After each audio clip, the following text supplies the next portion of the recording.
누구든지 등불을 켜서 움속에나 말 아래 두지 아니하고 등경 위에 두나니 이는 들어가는 자로 그 빛을 보게 하려 함이라.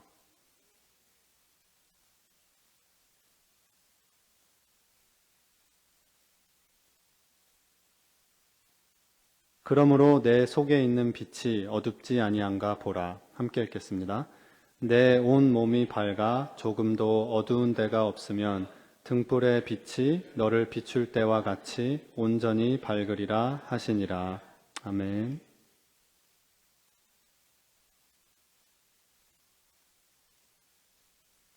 잠깐 말씀 놓고 기도하겠습니다. 주님, 오늘 이 말씀을 통해서 살아계신 하나님, 우리 가운데 역사하여 주십시오. 부족한 자의 입술을 통하여 주의 온전한 말씀이 선포될 때에 성령으로 말미암아 우리의 심령이 온전히 복음된 그 말씀 앞에 바로 설 수 있도록 주여 우리를 인도하여 주시옵소서. 감사합니다. 예수님의 이름으로 기도했습니다. 아멘. 여러분, 제가 미국에 처음 왔을 때 참 여러 가지로 적응이 안 됐는데 가장 적응이 안 되는 부분이 하나 있었어요. 그게 첫 번째가 뭐였냐면 조명이었습니다. 조명, 불빛. 한국에서는 대부분의 가정이 뭘 쓰죠? 형광등을 쓰잖아요. 그래서 빛이 이렇게 환하게 빛납니다. 그런데 미국에 와보니까 상황이 다른 거예요. 80년대 한국에서나 썼을 법한 주황빛 전구가 대부분이었습니다. 그리고 직접 조명이 아니라 천장에서 비추는 것이 아니라 스탠드나 벽등 이런 간접 조명들을 많이 사용하더라고요. 또 제가 공부한 보스턴은요, 이 사람들이 고집이 얼마나 센지요. 이전 것들을 여전히 고수하는 사람들이 많았어요. 100년, 120년. 그 역사가 오래지도 않았으면서 전통을 중시하는 사람들이 참 많았습니다. 그러니까 어느 건물에나 들어가면 여러분 어두컴컴한 거예요. 예. 처음엔 제가 사실 이런 차이가 있는 줄 몰랐는데 어느 순간 한국과 미국의 조명이 사뭇 다르다는 것을 알게 된 계기가 있어요. 그게 뭐냐면 공부하기가 너무 싫은 거예요. 왜 이렇게 공부하기가 싫지? 그 생각을 계속 하다 보니까 조명 차이구나. 여러분, 공부 못하는 아이들의 특징이 있죠. 모든 것을 핑계 삼습니다. 제 눈에 딱 들어왔던 거는 조명이었어요. 이 빛이 달라서 내가 공부를 못하겠구나. 공부는 하기가 싫고 괜히 마음은 우울해져 갔습니다. 그래서 제가 어떻게 했을까요? 제가 없는 돈에 마트에 가서 집안 조명색을 바꾸려고 했어요. 그래서 한국에서는 형광등 한번 갈아본 적 없던 제가 미국에서 집안 조명색을 바꿔보기로 합니다. 그래서 자신 있게 마트에 가서 소프트 화이트라고 써져 있는, 화이트잖아요. 그래서 밝게 비춰주겠지라는 마음을 가지고 소프트 화이트라고 써져 있는 전구를 사가지고 왔어요. 어떤 일이 벌어졌을까요? 네, 여전히 짠하고 흐리멍텅한 주황색 불빛이 저를 비춰주고 있는 거예요. 순간 속았다는 생각이 들었습니다. 아니, 소프트 화이트면서 왜 이렇게 어둡고 주황색이지? 나중에 하는 사실인데 제가 사온 소프트 화이트, 이게 바로 주황색 조명을 뜻하는 말이더라고요. 그리고 게다가 제가 돈이 없으니까 어떻게 했겠어요? 가장 싼 전구를 사갖고 왔겠죠. 그러니까 와트 수는 낮을 수밖에 없는 거예요. 그러니까 이전보다 더 흐리멍텅하고 어두운 주황색 조명을 제가 사가지고 온 것이죠. 우리가 한국에서 쓰던 형광등 색깔은 데일라이트이라는 사실을 저희가 그때 알게 되었습니다. 그 뒤로 제가 좀 알아보니까요, 유럽이나 서양 사람들이 어두컴컴한 간접 조명을 쓰는 데는 문화적인 이유뿐만 아니라 신체적인 이유도 있더라고요. 서양 사람들 눈이 무슨 색깔이죠? 푸른색이잖아요. 벽안이잖아요. 그래서 이 사람들은 태생적으로 강한 빛에 약한 구조를 가지고 있었습니다. 그래서 천장에서 직접 쏟아지는 강한 조명보다 은은하게 비추는 간접 조명을 더 편안하게 느끼는 거였어요. 그리고 피부도 상대적으로 연약해서 강한 조명보다 벽이나 천장을 통해 번져나오는 부드러운 빛이 훨씬 이 사람들에게는 좋다고 합니다. 그 뒤로 제가 깨달은 것이 조명을 바꾼다고 공부가 되는 것은 아니구나 하는 것이었어요. 그리고 기본적으로 내가 왜 우울한가? 나의 우울감은 30대가 넘어서 유학 온 탓도 있고 공부를 하지 않아서 스트레스를 받아 찾아온 것임을 주님의 은혜로 알 수 있게 되었습니다. 겨우겨우 졸업할 정도로 공부하자라는 것이 그 뒤로 목표가 됐어요. 뛰어난 성적보다는 졸업만 하자. 그래서 여러분, 제가 겨우 졸업해서 지금 여러분 앞에 서 있습니다. 여러분, 농담처럼 제가 드린 말씀이지만 사실 빛은 우리에게 큰 영향을 미치죠. 그렇죠? 일조량, 일광량이 사람의 우울감에 얼마나 큰 영향을 미치는지에 대해 이미 많은 연구가 진행되었습니다. 학자들은요, 인류의 패러다임이 인공 조명의 발명으로 완전히 바뀌었다라고 말하기도 합니다. 여러분 생각해 보세요. 이 빛이 발명되기 전까지는 근무 시간의 기준이 뭐였을까요? 언제까지 일을 할 수 있었을까요? 해지기 전까지죠. 그런데 이제는 해가 져도 자연광이 없어져도 인공 조명 아래에서 계속 일할 수 있는 거죠. 그래서 많은 사람이 이 빛의 발명, 전구의 발명을 인류 역사에서 엄청난 진보라고 말합니다. 물론 이게 진짜 진보였을까? 밤낮 가리지 않고 일하게 만든 것이 과연 진보였을까?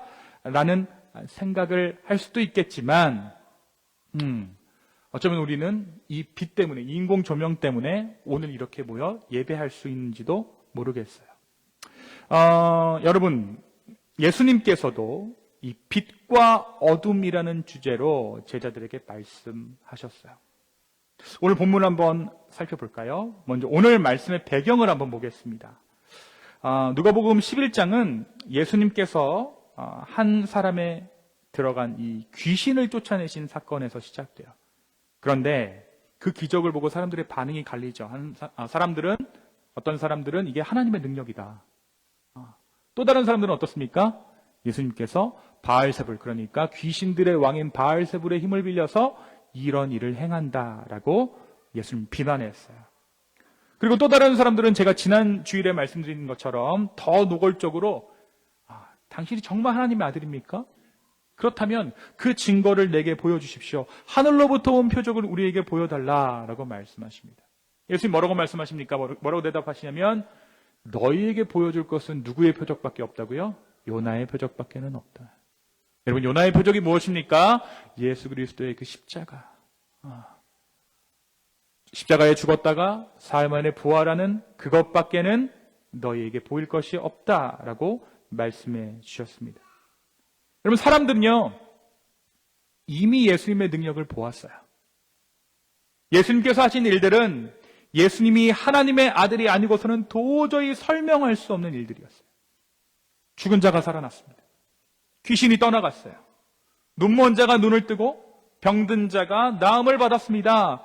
그 모든 것은 하나님 나라의 빛이 이미 이 세상 가운데 비추기 시작했다라는 증거예요.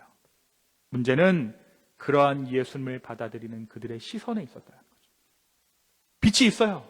빛이 있는데 이 빛 자체가 문제가 아니라 무엇이 문제라고요? 이 빛을 바라보는 사람들의 시각, 시선이 문제라는 것입니다. 여러분, 제가 여러분에게 좋은 물건 하나 판다고 생각해 보십시오. 좋은 물건 하나를 여러분에게 팔아요.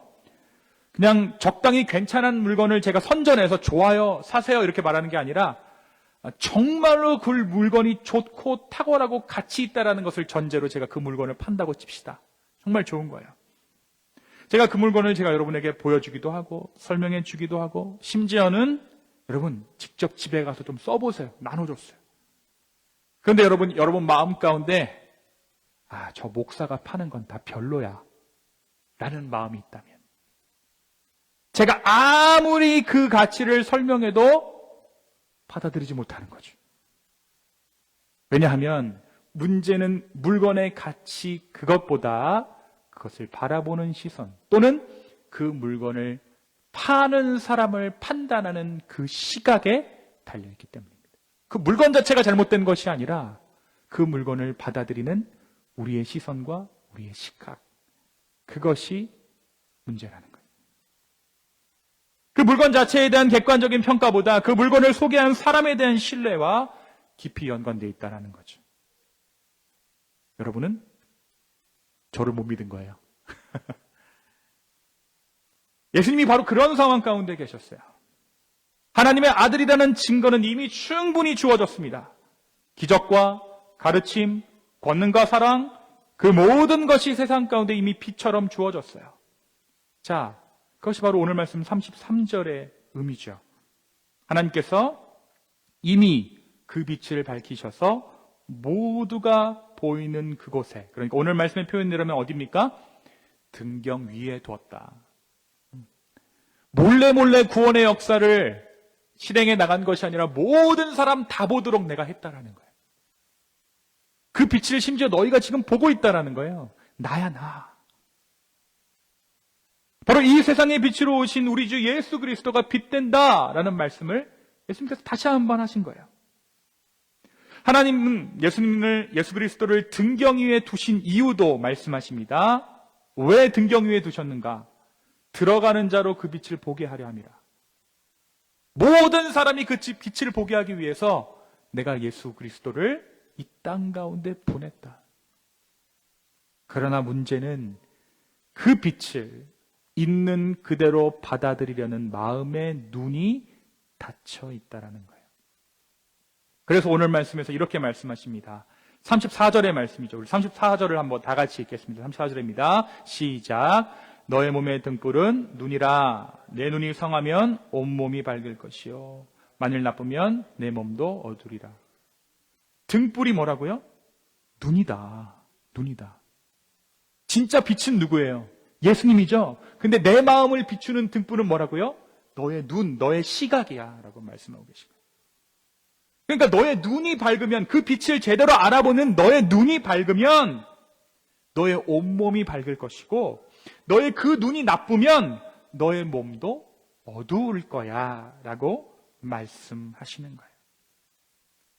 여러분, 여기서 눈은 영적 지각력, 그러니까 세상을 어떻게 해석하고 무엇을 가치 있게 보는지에 대한 마음의 창을 의미하겠죠.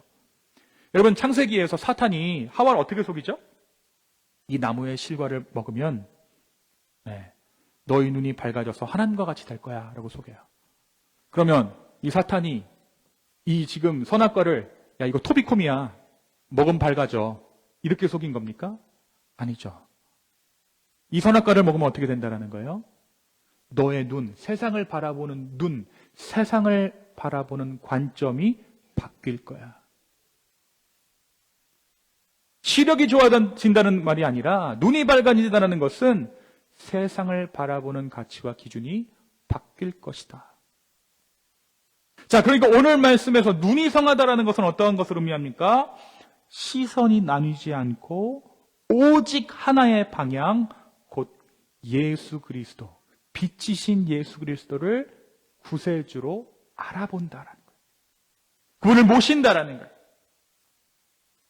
하나님을 향하는 마음이 복잡하게 나뉘는 것이 아니라 세상의 가치와 하나님 나라의 가치를 동시에 붙들려 하지 아니하고 오직 주님만을 바라보는 그 시선, 그것이 성한 눈의 의미겠죠. 성한 눈. 여러분, 눈이 나쁘면 빛이 아무리 강하게 들어와도 빛으로 인식하지 못해요. 오히려 어둠을 빛으로 착각하며 살아가죠. 제가 서두에도 말씀드렸듯이 태양 대신에 우리가 무엇을 밝히게 되었습니까? 인공조명을 밝히게 됐잖아요. 그러니까 어때요? 우리가 이 인공조명들을 진짜 빛으로 착각하는 것처럼 우리의 주변에 나를 비추는 것이 너무 많다 보면 참된 빛 대신 예수 그리스도를 오히려 알아보지 못한다는 거예요. 여러분, 예수님께서 말씀하신 핵심은 분명합니다. 문제는 빛이 없어서가 아니라 빛을 받아들이는 눈이 병들었다는 거예요. 그리고 이 시선이 병든 이유는, 이 눈이 병든 이유는 우리의 지식이 부족해서도 아닙니다. 또한 우리의 단순한 실수 역시 아닙니다. 오히려 그것은 다분한 의도를 가지고 있어요.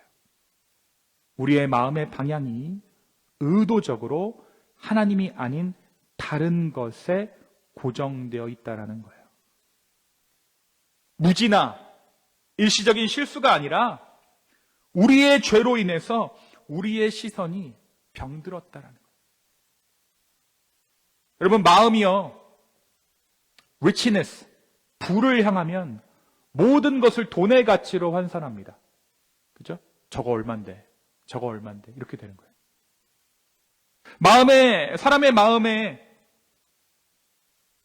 다른 사람의 시선, 다른 사람의 인정함이 내 눈이 고정되면요, 모든 판단이 타인의 시선에 따라 흔들리게 되어 있어요. 그렇게 눈이 나빠지면 빛이신 예수님을 똑바로 바라볼 수 없어요. 어떻게 바라보게 될까요? 돈 주시는 분이 예수님. 관계를 회복해 하시는 분만 예수님.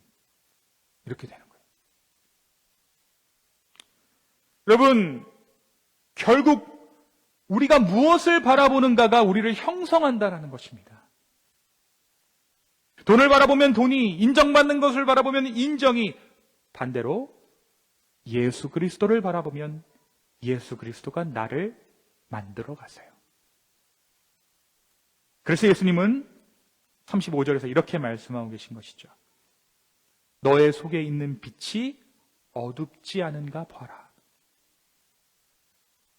자, 여기서 여러분 보라라고 말씀하신 동사의 시제는 원어적으로 계속해서 일어나야 할 일을 강조할 때 쓰여지는 동사예요.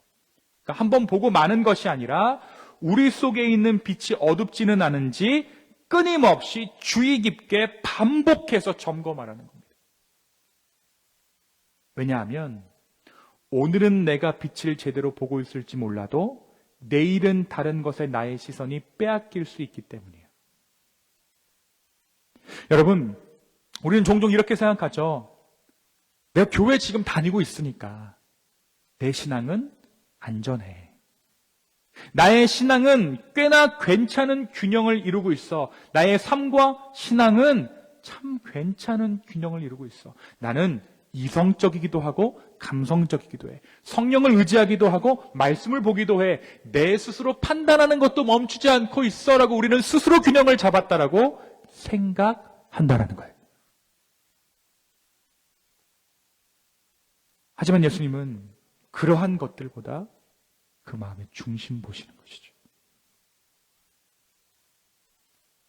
여러분, 우리의 마음이 이때 가장 위험한 것 같아요. 섰다고 생각할 때 넘어질까 주의하라.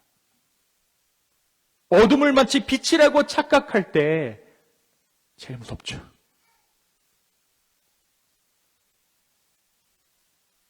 마치 가짜 명품을 진품이라고 믿고 자랑하는 사람처럼 어둠 속에 살면서도 스스로 나는 빛 가운데 있다고 확신할 수 있다는 것입니다. 여러분, 우리가 이스라엘의 우상 숭배의 역사를 읽을 때 어떤 생각이 듭니까? 이스라엘이 계속 우상 숭배하잖아요. 제 마음 가운데 드는 생각이 이거였어요. 야, 저 지경이 될 때까지 저게 우상을 저렇게 믿는다고? 야, 딱 보면 몰라 우상인 거? 왜 저렇게 망가질 때까지 저렇게 믿는단 말이야? 근데 여러분 이걸 아셔야 돼요.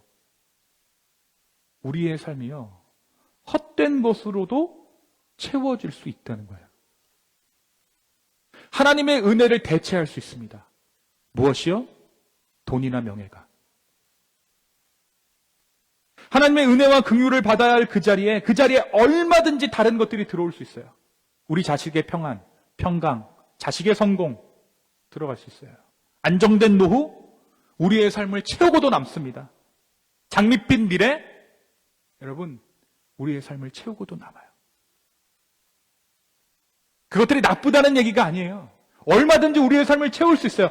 문제는 우리가 그것들을 어떻게 바라보고 그것들을 어떻게 대하는가죠. 여러분, 우리가 그 좋은 것들, 좋은 여러 가지 것들로 우리의 영혼을 채울 수 있다는 것은 아이러니하게 우리가 육신을 입고 있다는 증거입니다. 증거예요. 우리가 이거 인정해야 돼요. 다른 것으로 얼마든지 우리 인생은 채워질 수 있습니다라는 걸 인정해야 돼요. 그래야 속지 않습니다.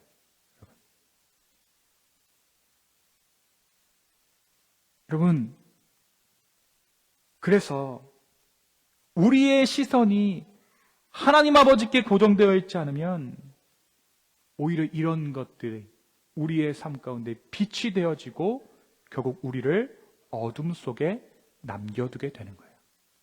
사탄이 그렇게 바보가 아니에요, 여러분. 얼마든지 그런 것들이 우리의 삶을 채울 수 있습니다. 이스라엘 백성들이 우상을 숭배한 것은 어떤 집단 최면에 걸렸기 때문이 아닙니다. 그들은 현실 속 필요와 욕망을 충족시켜주는 그 대상을 하나님보다 더 의지했기 때문에 그렇게 파멸의 길로 갈 수밖에 없었다는 것이죠. 그리고 바로 그것이 눈이 나빠지는 상태, 빛을 왜곡해서 보는 상태입니다.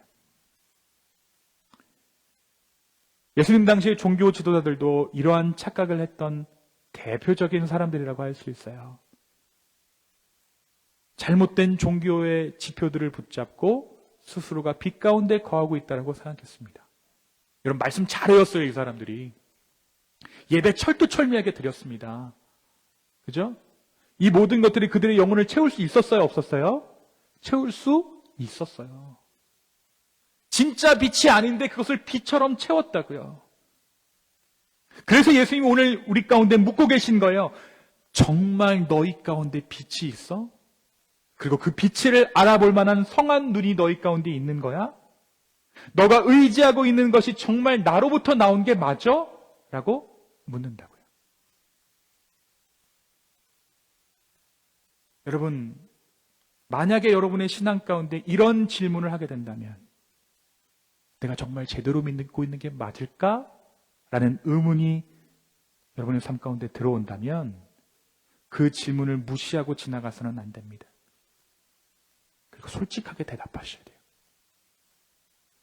그래야 우리의 시선이 빛이신 예수님께 고정되어서 온몸이 밝아지는 은혜를 누릴 수 있는 거예요. 여러분, 저는 이것이 탈피 같아요. 탈피. 여러분, 우리 곤충들이 어떻게 하죠? 크다 보면 탈피를 해서 허물을 벗죠. 신앙은 마치 그렇게 성장하는 것 같습니다. 나비 애벌레가 있다고 쳐요. 나비 애벌레의 첫 번째 단계는 뭐예요? 좀 더 큰 애벌레예요. 그죠? 근데 계속해서 땅에 기는 것을 목적을 두고 크면 어떡합니까? 나비가 될 수 없는 거예요. 신앙의 눈이 그렇게 가는 겁니다. 잘 가고 있지? 잘 가고 있지? 이게 아니네? 한 번 또 탈피를 하는 거예요. 또 땅을 열심히 기면서 잘 가고 있지? 잘 가고 있지? 이게 아니네? 또 한 번 허물을 벗는 거예요. 그리고 어느새 내게 도단한 날개를 발견하게 되는 것이죠. 사랑하는 성도 여러분, 오늘 말씀 우리에게 무엇을 말해주고 있습니까? 여러분, 복음은 변하지 않아요. 복음은 영원합니다. 하나님의 사랑은 우리를 결코 포기하지 않습니다. 문제는 그 복음을 받아들이는 우리의 상태예요. 복음이 변하는 게 아니라 그 복음을 받아들이는 우리의 마음이 병들어 있다는 것이죠. 그래서 아무리 순전하고 아무리 깨끗한 복음이라도 나라는 인격, 나라는 죄인을 만나면 조금씩 그 복음이 변색되기 시작해요. 그런데 이것이 다행인지도 모르겠어요. 여러분, 어떤 분이요, 당뇨라는 병을 가지고 있는데 그 병이 축복이라고 말씀하시는 것을 제가 들은 적이 있습니다. 왜 당뇨가 축복입니까? 당연히 그 병은 좋은 병이 아니죠. 당뇨. 자칫하면 여러 합병증으로 평생 고생할 수 있는 병이 당뇨입니다. 근데 이분이 이렇게 설명하는 거예요. 당뇨가 있다는 건 무조건 여러 가지를 조절해야 된다는 뜻입니다. 음식 조심해야 되고 건강관리를 철저히 해야 한다는 거예요. 그런데 이 절제가 내 삶의 밸류를 높여줬다는 거예요. 내 삶의 질을 전체적으로 향상시켜줬다는 거예요.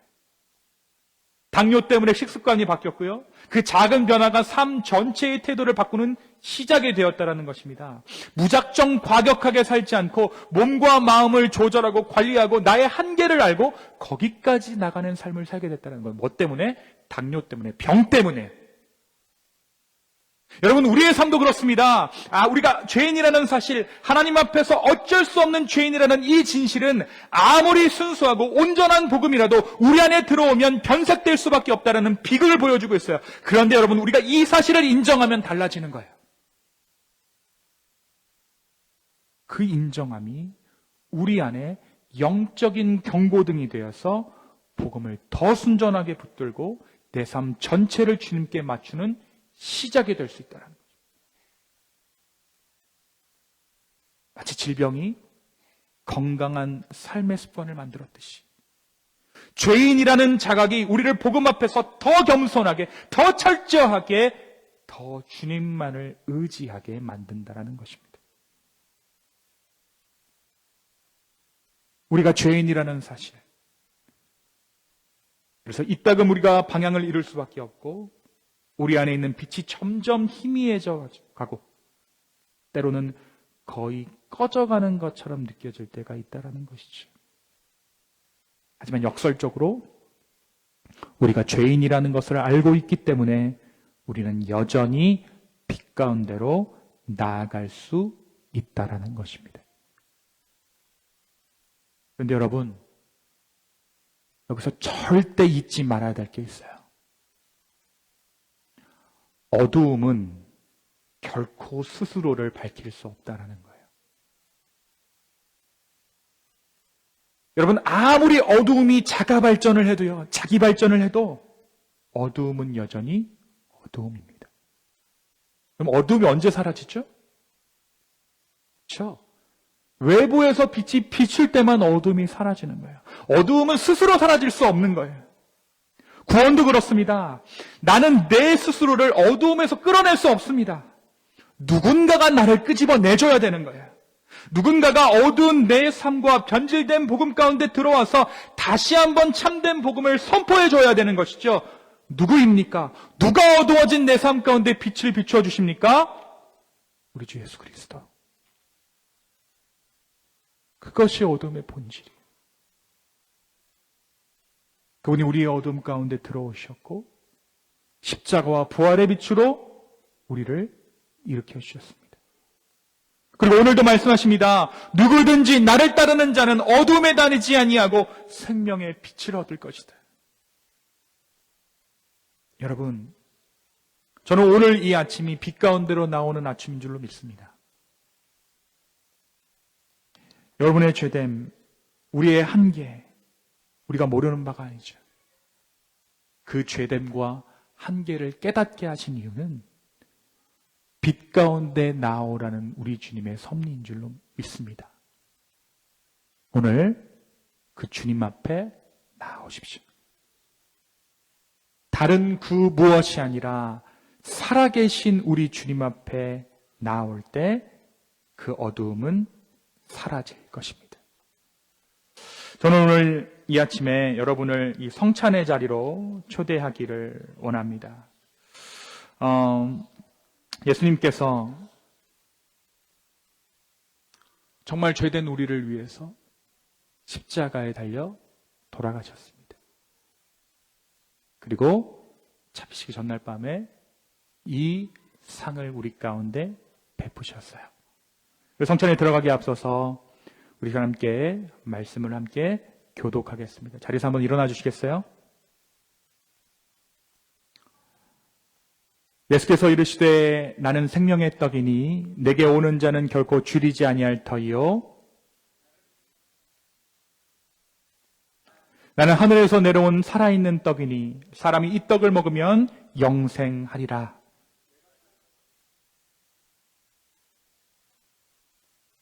내 살을 먹고 내 피를 마시는 자는 영생을 가졌고 마지막 날에 내가 그를 다시 살리리니 내 살을 먹고 내 피를 마시는 자는 내 안에 거하고 나도 그 안에 거하나니 살아계신 하나님께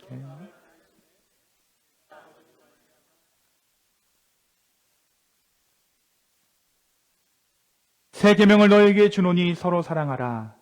내가 너희를 사랑한 것 같이 너희도 서로 사랑하라. 너희가 서로 사랑하면 이로써 모든 사람이 너희가 내 제자인 줄 알리라. 아멘. 주님께서 당신의 몸을 떼어 주시던 밤 떡을 손에 드시고 감사 기도를 드리신 후 떼어 제자들에게 주시며 말씀하셨습니다. 받아 먹으라. 이는 너희를 위해 내어주는 나의 몸이니 먹을 때마다 나를 기억하라. 식후에 주님께서 잔을 드시고 감사 기도를 드리신 후에 제자들에게 돌리시며 말씀하셨습니다. 이 잔을 마시라. 이는 죄사함을 얻게 하려고 많은 사람을 위해서 흘린 새 언약의 피니 이를 행할 때마다 나를 기념하여라. 함께 기도하겠습니다. 거룩하신 하나님, 일찍이 주님께서 세상에 보내셨던 성령을 지금 다시 보내주십시오. 그래서 오늘 이 떡과 포도주 가운데 임하셔서 이 식탁을 성별하여 주시옵소서. 또한 성령님께서 여기 모인 우리 위에 함께하사 이 떡과 포도주로 영원한 생명의 양식이 되게 하시며 이를 먹고 마심으로 그리스도의 새로운 몸을 입어 세상을 변화시키는 능력 있게 하여 주시옵소서. 감사합니다. 예수님의 이름으로 기도했습니다. 아멘. 우리 한 분씩 나오셔서 떡과 잔에 참여하시겠습니다. 우리 아이들도 함께 나올 수 있도록 말씀해 주십시오.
시간 마음속으로 함께 기도하십시오.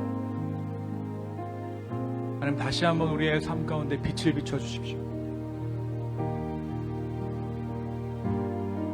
비뚤어진 나의 마음, 나의 생각들을 주님께서 오늘 다시 한번 바로잡아 주십시오. 주님, 이 떡을 먹음으로, 이 잔을 마심으로 내 눈이 성쾌되기를 원합니다. 이 간절한 마음을 가지고 함께 조용한 마음으로 기도하며 나아가겠습니다.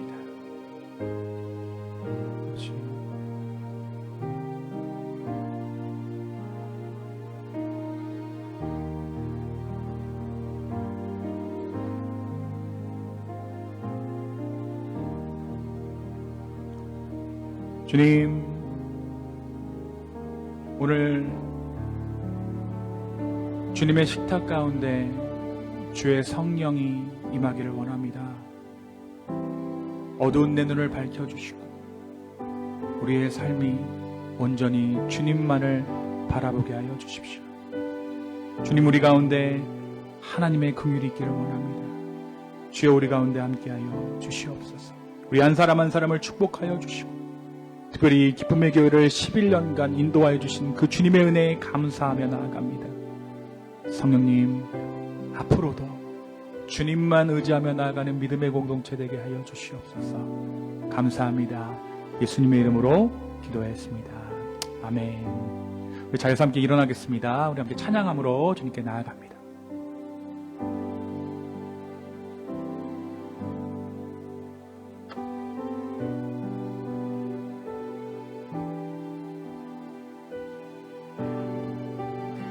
우리 시간 함께 우리의 마음을 드리며 주님께 나아갔으면 좋겠는데요. 나 주님의 기쁨 되기 원하네. 우리 함께 찬양하며 나아가겠습니다. 나 주님의 기쁨 되기 원하네. 나 주님의 기쁨 되기 원하네. 내 마음을 새롭게 하소서. 새 부대가 되게 하여 주사 주님의 빛 비추게 하소서. 주님의 빛 비추게 하소서. 다시 한번 고백하며 나아가겠습니다. 겸손히 내 마음 드립니다. 겸손히 내 마음 드립니다. 나의 모든 것 받으소서. 나의 모든 것 받으소서. 나의 마음 깨끗게 씻어주사. 나의 마음 깨끗게 씻어주사. 주의 길로 행하게 하소서. 내가 원하는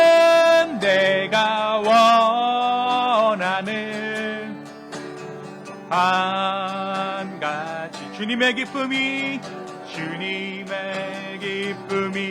되는 것.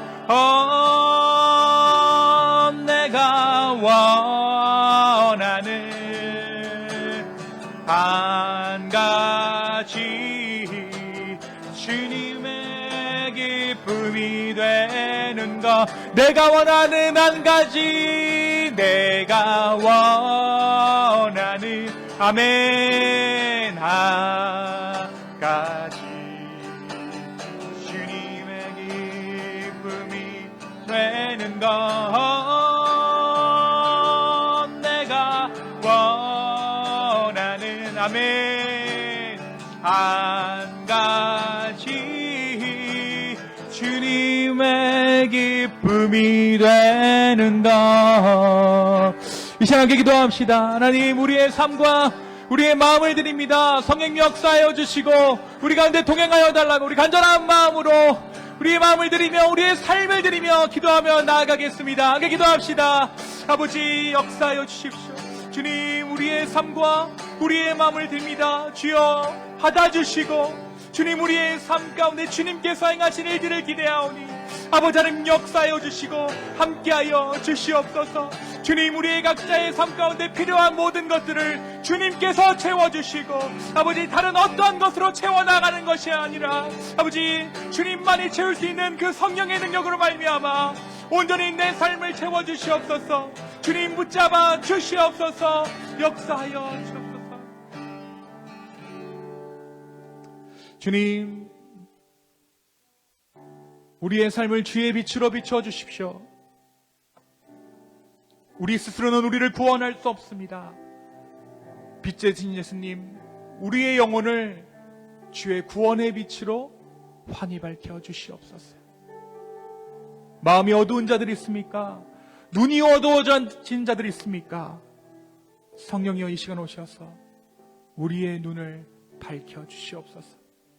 지금 특별히 이 거룩한 예물 주님 앞에 거룩히 구별하여 나왔습니다. 아버지, 예물이 쓰이는 곳곳마다 주의 영광이 드러나게 하여 주시고 주님, 정말 우리의 마음이 물질 때문에 시험 들지 않을 수 있도록 우리의 삶을 지켜 보호하여 주시옵소서. 이제는 우리 하나님의 사랑과 예수 그리스도의 은혜와 성령님의 감화감동 교통하심이 빛으로 비추시는 그 주님의 빛을 따라가기를 소망하는 우리 기쁨의 교회 성도분들 머리 위에 이제부터 영원까지 함께 있을지어다. 아멘.